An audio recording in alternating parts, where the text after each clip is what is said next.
This is Eric Rutan of Cannibal Corpse. You are listening to the Scars and Guitars podcast with Andrew McKay Smith. Greetings, everybody. Thanks so much for joining me. I have another killer installment of the show to share with you, this time featuring a conversation with Tim Smolens and Chris Bogen from the outfit's High Castle Teleorkestra. Both of them have been involved in the music industry for many years. Tim plays bass, keyboards, cello, and he's also a vocalist, and Chris plays guitars, synths, and puts together some noise collages. The catalyst for the introduction, therefore the chat with the gentleman, is due to the launch of a new album. I believe it's the debut from High Castle Teleorkestra. It is titled The Egg That Never Opened, and it's floored me, it must be said. You'll hear throughout the chat that I'm a huge fan of Mr Bungle, the Disco Volante album in particular, and these guys, they're definitely from that universe. Before we dive into the conversation, it's time for a tune. I have selected Ich Bin. Once it's done, you'll hear from the lads. Let's go.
Well, thanks for doing this. For a start, I was compelled to reach out on the basis that I'm a huge fan of Disco Volante. from Mr Bungle.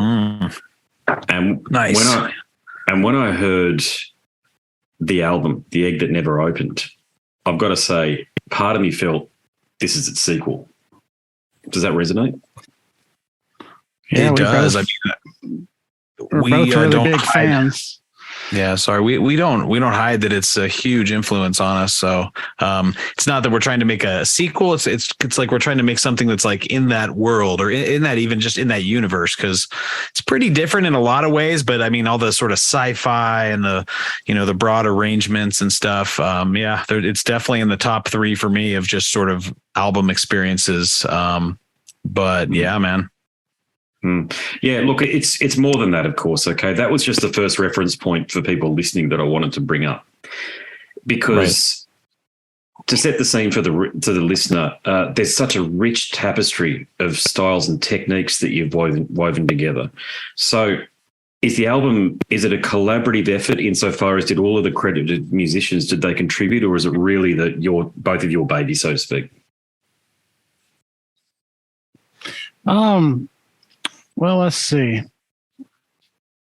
I don't know, Tim. Why don't you take that one? All right, I'll take it there. I answered a similar question recently. Chris and I are the sort of the day-to-day people. We have a nonstop chat going, and we're always talking about what we're going to do. The other guys are not as hands-on. I know they're all pretty busy with, just roping them into this thing in the first place was kind of a feat, in some of the cases. So just sort of getting them involved, and we're down for as much input as they want to do, but they may have more or less time depending on the person. So Chris and I do most of the day-to-day lifting. And then, of course, once we send it off to them and they come back with their amazing contributions, it's worth as many hours of him and I have been putting in the meantime. But it's him and I doing sort of most of it. And then whatever, sometimes people surprise us. Timbo will write a crazy string section that we didn't ask for, and it's like the coolest thing ever. Or Stian sends us, some solos or some lap steel over some. He's always giving us lap steel tracks, whether we ask for them or not. And sometimes we find some surprising uses for them. Nice. Yeah, and then of course, Bear McKinnon wrote a couple of the songs on the album. So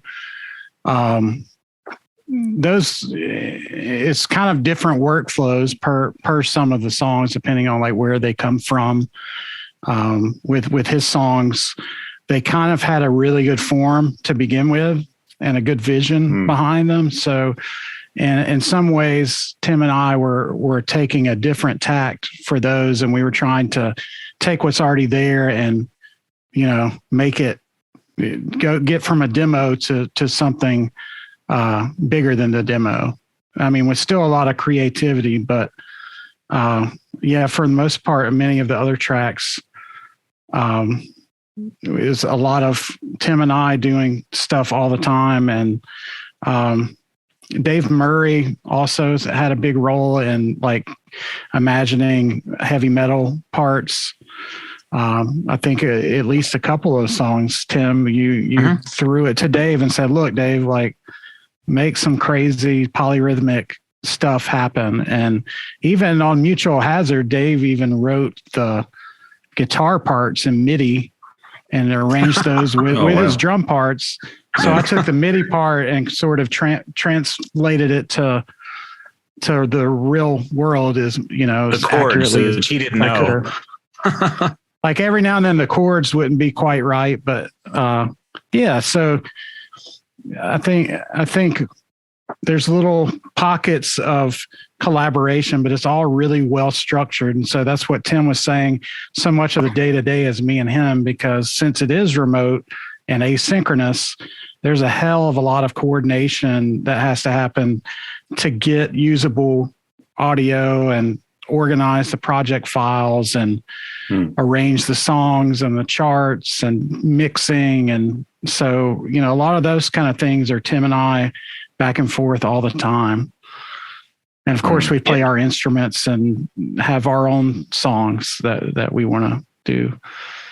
Right. Like, just to sort of put a bow on that idea, like, because we're not able to be in the same room and sort of jam stuff out, it's like the equivalent of that for us is like preparing something really well so that when we hand it to them, it's very clear and they can do their own thing with it. But the better we prepare, the easier it's going to be for them to just nail it and send it back, because we're not able to sit there and jam on it, You may have answered this question, but I'll make the point anyway. So I'll make a point and then ask the question, which is that I feel like the album has a vast and cinematic quality. Okay, it's dense, it's richly layered. So, but did you find yourselves, after all of the contributions came back in and you lived with it, maybe even got up to the point where you're about to master it, did you find that you had to strip any layers away so there wasn't as much instrumentation competing for the listener's attention? Yeah, it's a good question because there are a lot of the layers. We get asked about the layers in one form or another, and it's a completely valid So for the most part, no, except for something Chris was alluding to earlier on Bear's songs. Even though he's from Bungle, and you might think he wants it he kind of likes things to be pretty minimalist sometimes. And for Chris and I, we kind of like to throw everything at the wall and see what sticks. And sometimes it's hard to take something out that you spend time on or whatever. But I think it was a really good exercise for us during Bear's songs that he was always asking us oh, that's really cool, but let's take that out and that out. And then, Chris and I would be maybe stunned for a second, then we'd listen and be like, this is actually really cool. So there's it's not really, it didn't end up minimalist. There's still a million tracks on his songs, but his approach to it really gave us a different production vibe for, 2 out of the 10 songs, which is a fifth of the album. It added a really nice level of diversity. And I think most of the other song, there's just kind of a hell of a lot of layers. Yeah, I think, if I take your question and sort of mutate it a little bit, I think in at least one case, like on Diagnosing Johnny in the mixing stage, there was probably that one to me is just so dense and so many layers. There was a lot of struggle back and forth, in pretty late stages, but I think for the most part, pretty early on, a lot of the layering and ideas are well established. I think in only a couple of cases do we get to the mixing stage, and it's just how are we going to make this work? Should we really have this in here? And, I think, there's just a couple of instances of that, like Mutual Hazard and Diagnosing Johnny would be two that I think in the mixing stage we might have considered are we going to be able to make this work or not? But of course we ended up with it and we made it work. Did you have any nervous breakdown moments? Nervous breakdown, you said? Yeah. Did you have any of those moments where you were it was so full, so rich, and you thought, how on earth are we going to make this thing stick? We've said this in some other interviews, but it's worth repeating. You've probably heard how there's a deluxe version with 53 tracks. So there's 10 songs on the album, but we have 43 bonus tracks, some of which are totally valid remixes that some people might actually like better than the tunes on the album on a case by case basis. So we barely, and part of this is hard because Chris and I have full-time jobs and kids and families like we were talking about earlier. Yeah. So we're kind of fitting this in there and trying not to, annoy our wives too badly with various levels of success. I can relate. So we, finished the record and of course it was months behind where we thought it was going to be done in November, it was October. And finally, it's we finally barely finished and crawled to the finish line and stuck our arm across it and our fingertip was there. And then we realized that we had committed to making 40 plus bonus tracks as sort of our Kickstarter pledge, our way to make a boutique item because people don't give a crap about music anymore. We're trying to make a special product. It's hey, let's have all these mixes that show these sort of aspects of the tunes they might totally turn it on its head for you was really our goal. So anyway, we finished, we're not too prone to anxiety as a collective, but we finished the entire record and then we realized we've got a month or a month and a half to squeeze out these bonus mixes, which we hadn't even started on. And we had this massive, for at least by our standards, promo campaign going on with just all of this stuff that I've never really dealt with that in my former bands where we were really on this meticulous promo schedule, which was cool, but it just added this level of how are we going to get all this done? And funny story is I was still working on the bonus mixes, I think within 30 minutes of when I was supposed to be delivering it, I was still tweaking some stuff. So that was really the only thing, was having bitten off more than we can chew, but we're glad that we got it done and it was worth it. We may just do it differently next time, where maybe it'll be 6 months later or a year later or something to that effect.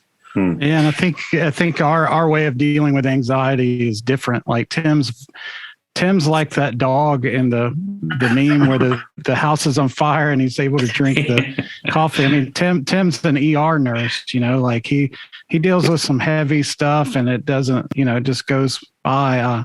I'm a little more, probably a little more on the anxious scale, and I overcommit myself, even outside of this crazy project. I've got a part-time, a full-time job. I've got the family. Oh, well, yeah. And, there's times, certainly like when the COVID thing started and everybody was in my house all the time, and I'm having we're all on top of each other all the time. And like, that was probably the closest I came in my life to a nervous breakdown. I couldn't say it was this project because it's just like the stack of things, right?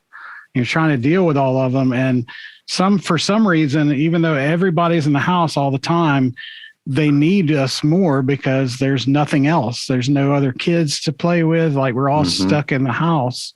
So that's probably the closest for me. But otherwise, I mean, we just took this as it comes along, just take it bit by bit, little piece by little piece to get it done. Once we started committing to dates and things like Tim said, then that's a little more stress. Yeah, I can imagine. You guys are in California, I take it then, if you're talking about extended lockdowns? No, I'm in New Orleans. Oh, wow. Tim's in Colorado. We weren't super locked down here, and definitely nothing like what you guys were in Australia. So, I mean, it was probably slightly different between our states, but in general, I think we were, depending on state by state. Yeah, California, I think, was a little more, it's kind of different state by state. So who knows? We were relatively out and about, though, through the whole thing. So I always make a joke. People say, oh, is this because of COVID that you guys got together? I say, I would probably be sitting in this basement, like, even if there's a nuclear war going, no matter what was going on, I'd be down here doing music. So yeah, you're doing this in spite of COVID and everything else going on. Yeah. Yeah, it's kind of a non-factor other than sort of a good story. And it did give the idea, actually. I will credit it with that, just the everyone's on lockdown, why not form a band? I mean, that's and we wouldn't be doing it any differently whether there was or wasn't a pandemic. I mean, it's not going to be very likely we tour or anything like that. It could happen if we achieve a lot of success, but we're much more focused on the recordings at this point. Yeah, cool. Yeah. Look, you've mentioned Bear McKinnon a couple of times, and Mr Bungle, of course. I introduced the topic of Mr Bungle and Disco Volante. Bear actually, incidentally, lives down the road these days. He's in Melbourne. Right. But you guys, you're all part of that broader Zorn, Patton, Spruance universe. And there's been the collaborations with everybody I've just mentioned there.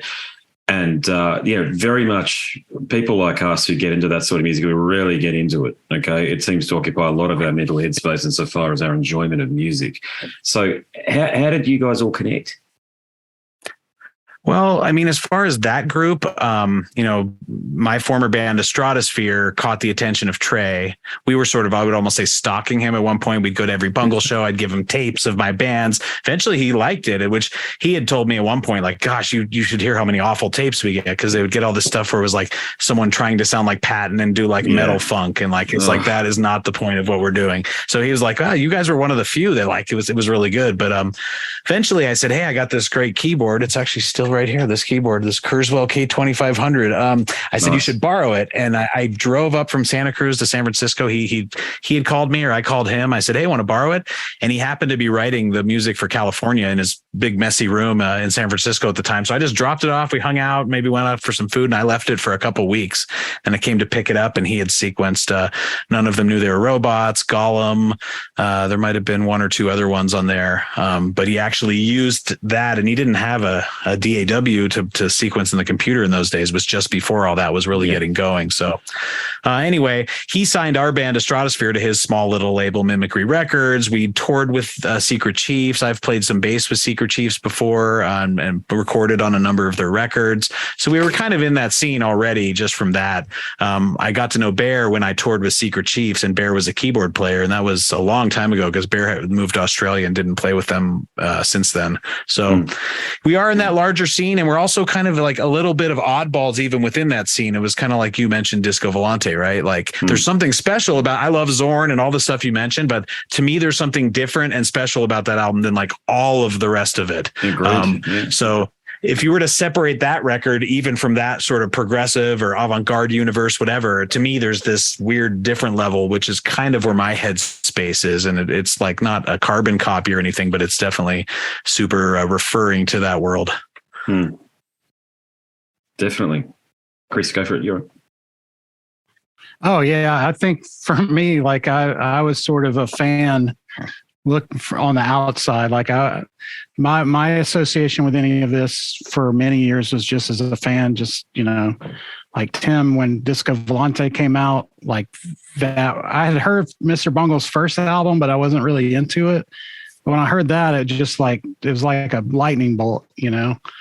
So, like I've been a big fan ever since then. And I don't know, sometime around 2012 ish, I really got into the Secret Chiefs 3 stuff. Like somehow I had overlooked, I listened to their first album when it first came out and I was like, you know, this is pretty cool, but I didn't really follow up. So I became a huge fan and, you know, started listening to other things on that label, like a Stratosphere, you know, tons of other crazy stuff that they have. And I had ended up writing Tim after he released his last ISS album. You know, I had bought it from him and enjoyed it. And we just sort of connected. And, you know, I'd sent him a video of me playing guitar and he was like, hey, let's do something sometime. So, you know, for me, it was like more like being a fan, almost like the walk on, you know, fanboy thing. But I mean, cool. I don't really fanboy out too much. I just kind of do the work, but yeah, it's pretty weird, isn't it? I mean, sorry, you go, Tim, go for it. Oh, I was just going to say one thing we call, everyone's like, oh, Steon from Farmer's Market, Bear from Bungle, Tim from Strasbourg. We would sort of almost hazing him toward the beginning. We'd say, you know, call him the undistinguished or whatever. So it was just kind of something we've sort of ribbed at him a little bit on. Yeah, I love it. I want to have a T-shirt that says "and Chris Bogen." You know? That was always nice. In the lines. It was like Tim from a Stratosphere, you know, Tim from a Stratosphere, blah, blah, blah. You know, Bear from Mr. Bungle and Chris Bogen yeah. Who's this guy?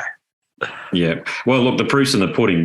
It's a magnificent album that you guys have crafted here. And I meant to insert this question a bit earlier, but I'll ask it now because the first few songs on the album, look, they do have this gnarly death metal groove underneath. I feel like as though you could almost isolate the death metal side of things, the music that is, and it'd be a song unto itself. So in terms of the more metallic side of things, I can't remember. Was it Dave you said was more or less in charge of some of the metal side of things? Did he write some of that and then send it to you and then you lay the orchestration over, or was it, or can you, in other words, can you tell me how the metal songs came together? No, not quite. So it would be more like we, you know, like for us, metal is kind of just something you can add to a part or not. Like the part is actually still the same underneath of it, right? It's still the chords. It's just a question of how you're going to express the rhythm. So in this case, you know, Chris and I were taking such charge of mapping out that it would be more like we would give Dave the song and I would just not waste a bunch of time mapping out my own polyrhythms because he's so much better at it. So I'm just like, here, you put something cool here, and the notes are still there, and the melodies are still there, and he's just going to kind of add something instinctually that he kind of, you know, sees. So it's not that he couldn't do what you're saying. It's just in this case, the song ideas were already pretty far along. So it's more like, hey, Dave, you know, this whole song, like the Mutual Hazard, the Romanian folk tune with all the metal, that's probably the most metal song on the album because there's metal pretty much throughout the song. Where in the other songs, it's really pretty sparse. Like I'd say it's less than 15% of the time there's metal going on. It's really not that much. So we're definitely not a metal band, but we're a band that can do metal at parts as a dynamic if we want to.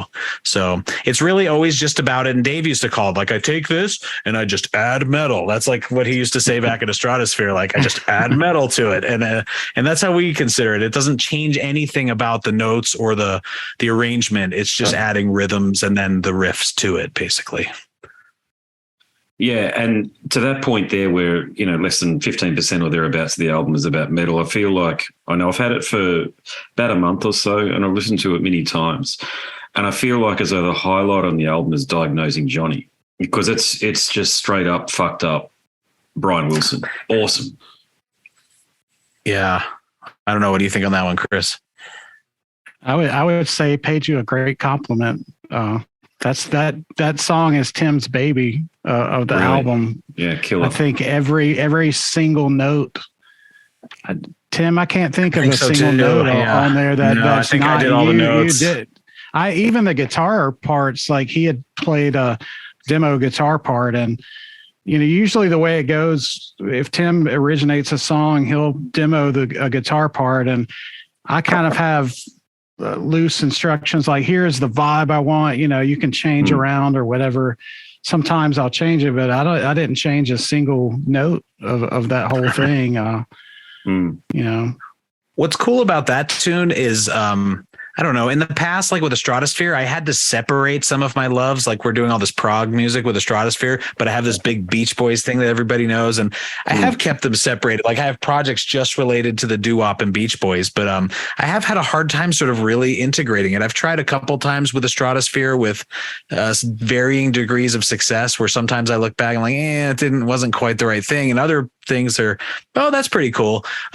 This was my attempt to like integrate all of it. It's definitely very Brian Wilson forward, but it's progressive. There's like odd time signatures in it. There's a long form arrangement. The Beach Boys didn't do 7-minute songs for the most part. They would do like little 3-minute songs or whatever. So it had that psychedelic aspect of like their Smile and late Pet Sounds era, with all this rich orchestration and the 60s vibe. And there's the vocals, lots of like 5-part vocals, but it is a weird amalgamation. It also has like a bunch of Joe Meek in there, like Kurt Weill type of chord changes, and then even some like Ennio Morricone parts make their way in there, like the little female da da da da like vocals that he would do on those some of those Italian soundtracks. So it's a weird accomplishment. It's one of my favorites on the record, and it's very different than pretty much every other song on the record. So it's a nice little sidebar. Yeah, it is different, but as someone, I consider Pet Sounds probably the greatest album ever recorded, for a number of reasons. And I actually got into Pet Sounds through Disco Volante again, because it's, there's so much going on in Disco Volante, as we all know. But same here, man. It actually was California, but that got me into Pet Sounds. Oh, wow. Okay. Yeah. Well, it's that Bungle universe again. But yeah, when I heard that, I thought, man, you guys, here's the question then. This album really is, for both of you, it's such a huge accomplishment sonically. How do you follow something like this up? Yeah, I had that same, I think I was texting with you last week, Tim, about like, I was like, man, we did good with this album. But for some reason, like that's starting to make me feel depressed in some way, because I'm like, oh shit, like sophomore blues. How are we going to follow? Like, how can we follow this up? I mean, I think the answer is we already had thought about how we were going to follow it up and sort of planned a sequence of 3 albums. And we're starting to see what those will sound like, but I don't know, knock on wood that we can not disappoint folks that enjoyed this first one. Yeah, I think like we're, as you probably heard, we're following a book for these 3 albums. It's a Radio Free Album Oath by Philip K. Dick. So we had various levels of success of like, actually incorporating a song to a chapter for real is kind of a tough thing. So like some of the songs we already had, and then we kind of, assigned a meaning to it afterwards. Like, oh, that's this chapter.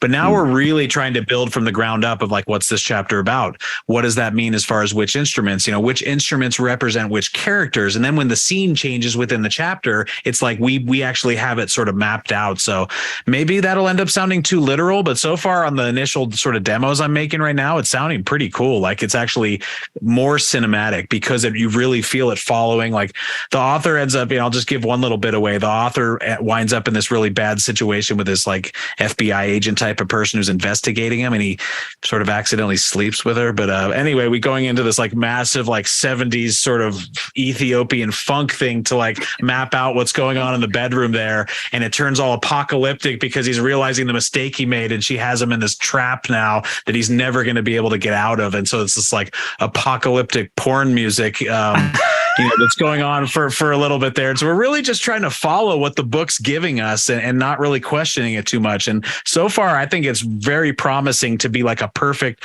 complement to the last record that even expands on it. I think as our process, this isn't a process I've done before. This isn't how I've ever recorded an album. So as we refine it and get to know each other better and really how to be more efficient, because we have so little time. It's like, how do we get the most done in the least amount of time? I think the album is only going to get better, but it is a little intimidating because the material is so good on that first album. So that'll be the thing to watch out for, is like we have a weird cover song versus original ratio of like 60% original and 40% some kind of obscure cover references that could be classical. It could be folk music from a different country, could be a film soundtrack. Sometimes people don't even know what the cover is and they have to sort of ask us in interviews, and we're like, oh, actually that's this. And they're like, really? That's that? Like, so. Yeah, sweet. Yeah. What's the appeal with Philip K. Dick then? Because there's a few authors out there like him, but was there something in particular that resonated? I mean, you haven't read much Dick, right, Chris? Is that correct? Just besides this book? Yeah. Before this project, I think I had read one book or something. Definitely not like a huge fan before. Trey Spruance had recommended initially The Man in the High Castle, which is where our name comes from.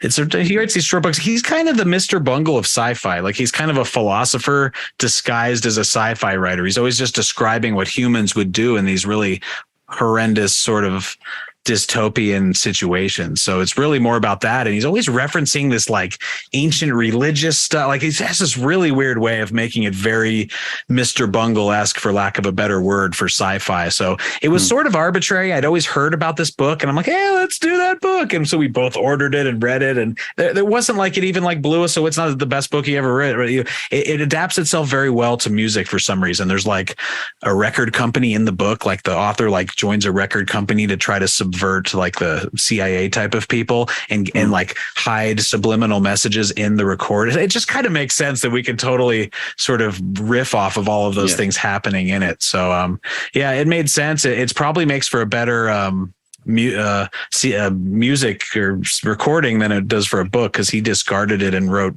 his masterwork Valis from that. So there you go. Yeah. What about live performances? Has there been an opportunity for you to do that yet? No, I mean, we haven't really focused on wanting to do that. The logistics. There's like a long silence. Laugh. Yeah, no, I was like, that's no. There's definitely been people interested, and there's been people that have asked us. And I mean, there was one person, I don't know how serious they were, but they were like, look, I'll stake you, like, let's make this happen. And it's just like, Tim and I have our full-time jobs and our families and all these commitments. And I mean, even aside from that, we could still make something happen. But then you've also got band members that live in other parts of the world. And like, I've never even been in the same room with most of the people in this band. So, I mean, it seems it would be very expensive and difficult to make it happen. I'm not going to say it would never happen, but I think, like Tim said, we're just focused on making good albums and good recordings right now. Or at least I can't speak for anybody besides myself, but it doesn't seem to be in the cards yet. Like I said, we're really trying to build the brand. Like like I said, we have multiple publicists. We're trying to blow this thing up as much as you can, having such odd music. So our stage we're in right now is like, get into people's heads, make true fans out of people, and then let's just see how it grows. I think it would be probably until our kids are in college before we would honestly be considering it. But even in that time, it has to grow. So like, the more fans we can get and people that'll buy our next thing right when we get it out, it's going to help that cause. But it's certainly not a priority or very convenient for anyone in the band. Not to mention, it's not that we couldn't play the songs, but we've never actually played these songs. Like, I'll punch punch in 8 bars at a time, just trying to get through my bass line. And you know how people record these days. It's like I could play that whole bass line in one pass if I practice the hell out of it but I'm not going to do that. I'm just going to sit there and be like, okay, there we go. Let's just record that. So, well, even so unfortunately, I'm sorry. Even if you do that, like I'll do that. Like I'd like to record my stuff in big, like old school takes, but even then, after I'm done, that's it. Like I'm usually not going to play the again. So like now we're doing music videos and stuff, or and it's like, okay, well, I need to pretend like I'm playing this, and it's like shit. Like I've got to sit down and remember, like, what was I doing there? And it actually takes some time. So, I mean, that's just kind of a funny aspect of it, but yeah, one day I like to say one day, I think it's possible, but certainly not the mode we're in for this era. I think your timing is great because with what Mr Bungle is all about these days, which is playing those thrash metal demos, there's a real hunger out there for this type of music. And I hope you felt that through the demand for physical copy and also the amount of interviews you've been doing. Yeah, we have had a lot of love for this record, more than I've ever had for an Stratosphere record. More press, more interviews, more sales, I think. I don't know. We were never that involved in the business stuff, so I just didn't ask a lot of questions. I have no idea, but I'm pretty sure we've sold here. And it still translates, you know how music is. It translates to almost nothing by the time you buy all the merch, but we're really in the business right now of making fans. Because people are like, oh, you guys paid $30,000 on Kickstarter. And if we could show you our spreadsheet right now of making those 750 vinyl records and the digibooks and the shirts and then publicists and stuff, we're like, we still haven't paid out a single dollar yet to band out of all of that. We will, and a lot of it we're sitting on some of the inventory, which is pure, you know how it goes, but like it's not a great business. All that to say, it's not a great, selling music is not a great business. Well, I'm an author. It's an investment. Yeah, it is. Like it's an investment in the future, like you're building a catalog, and who knows, maybe somebody uses it in a film, or people keep buying it a little bit at a time. But anyway, you say you're an author? Yeah, I'm an author, and I found the same thing. I've just paid for everything myself, and I've sold more physical copy of the books than I have of digital copy, which is unbelievable, really. But people want the book. They want the signature, not even just the message in it and that stuff. But I reckon I'm down about $1,500, almost $2,000. But because people want it, I've sent it to all these great, overseas, United States, Canada, Netherlands, other parts of Europe and the like. To give you an idea, to send a book from Australia to the Netherlands costs $70, just the postage alone. Holy cow. But you communicate, you know how it is. You communicate with people and you develop a bond, you develop a friendship, dare I say. And it's not that you feel obligated. You want to share your craft with them, don't you? So you do, yeah. And because we've all got jobs, right, this is the trade-off. It's just, one pays the other, and it's enormously spiritually fulfilling. I mean, luckily for us, like a digital download, like I do not like digital books. Like I will not read a book online. I have to have the actual book, and I don't even have that as much time to read as I would want. But like music, I think fares a little bit better. Like a download, I mean, it's preferable to have a CD or record, but a download's still pretty cool, and you can load it into your phone, listen to it in the car. A book's like you have to stare at some screen, which I already do enough of, so I don't want to stare at any more screens. It's probably takes a little bit of a beating just because of the medium you're in there too. Yeah. I've long resolved it, and so far as I think, we've all got to have. We're pretty similar, I think, the three of us, insofar as you got your job, that's the thing, that's the breadwinner. You got your family. We're all family oriented, but we've still got this deep love and appreciation of the arts and music and reading and writing and literature. But it's never going to go away. You've just got to find a way to sort of make everything fit in, and the costs go wherever the costs go. Right. And it's figuring out what is the best business. Like the Kickstarter thing, as much as I'm, griping that we haven't seen a dollar from it yet, like we're also not in debt. Like it paid for everything we wanted to do, including the future merch. So, as long as we don't order too much, but being in that sort of inventory cycle in any business is just brutal. And until you hit some sort of scale, you make almost nothing. But we're not in it for that. Like I said, we're growing our brand. If one day it turns that direction, I mean, I have a vague hope of like trying to do more music for my living so I can actually devote more time to it. But it'll be a gradual transition at best. So we got our eye on some things like that for the future, but it's not there yet. Well, it's like with Nuno Betancourt from Extreme. Okay, so he plays guitar in Rihanna's band, I think, still to this day. That's right.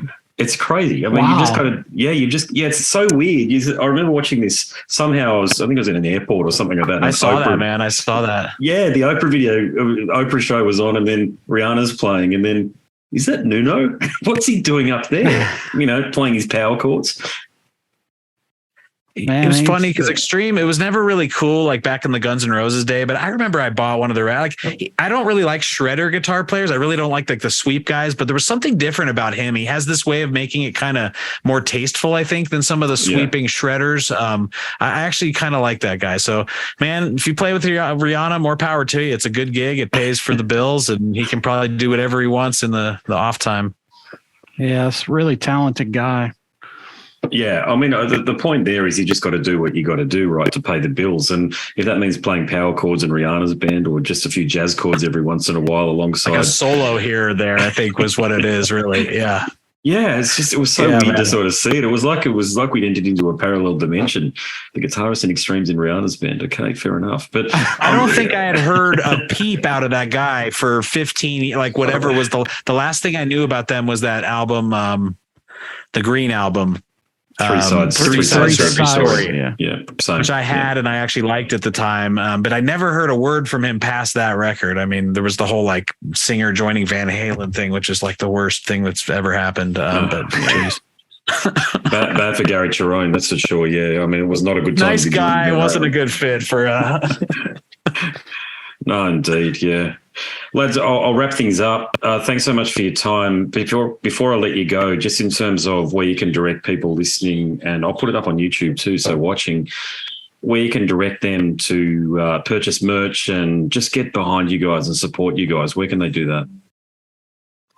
Yeah, I mean, we're really driving people to our band camp. So High Castle Teleorkestra, that's orchestra with a K. We also, if you're not a band camper, we have pretty much all the same stuff at our website, highcastleteleorkestra.com.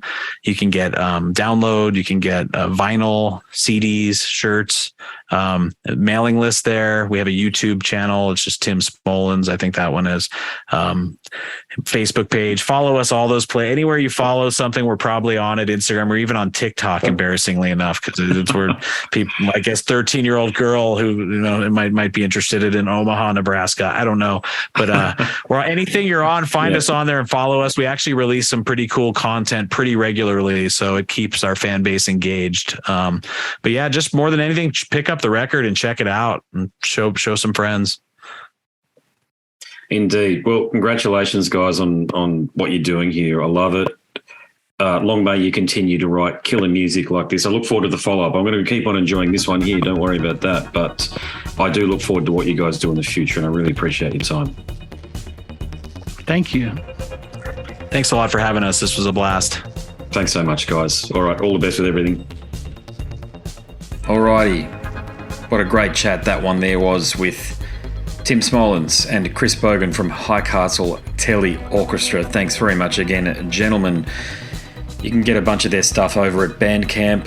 Do that, actually. Do support bands like this, because without unique and original music, we don't move forward. Anybody can listen to the cookie cutter bullshit that's out there, but dive into some of this stuff that's on the High Castle Teleorkestra album and other groups that are adjacent. Magnificent. Before I let you go, I've got something to say.